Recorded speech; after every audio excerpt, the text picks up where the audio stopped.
Hayo xonim. Arandas. Tush ko'ryapmanmi? Bu asar millionlab qalblarni egalladi. Bu kitobdan birinchi bo'lib men video qildim. Tarjima vaqtida video qilib bo'lganman-ku. Kitobni oldindan olgan 3 ta insondan biri menman. Qani, o'qib chiqamiz.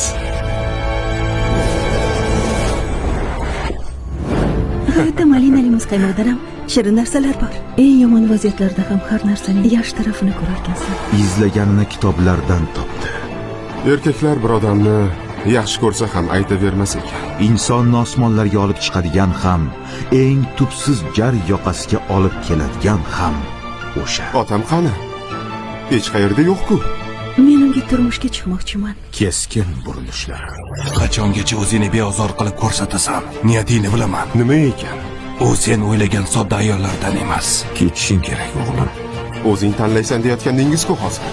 Men esa seni yonimdaligingda ham sog'inaman. Hayot esa undan hamma narsani olib qo'yishini hali bilmasdi. Yo'qotishlar ortidan keladigan sukunatni eshitganmisiz? Atrofingdagilar ketadi. Uylar bo'shaydi.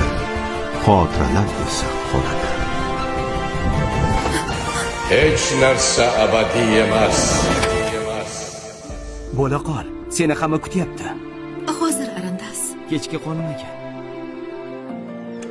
Kechki qonuniga. Lekin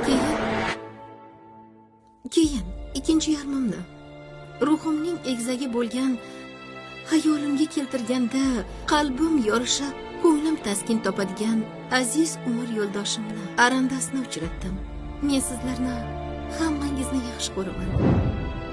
Kechikkan mehmonimiz bor ekan. Seni tabriklamoqchi. Kim ekan u? Nevaragina.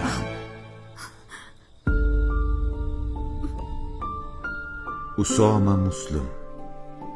Binafsha shu'lasi. 2-qism.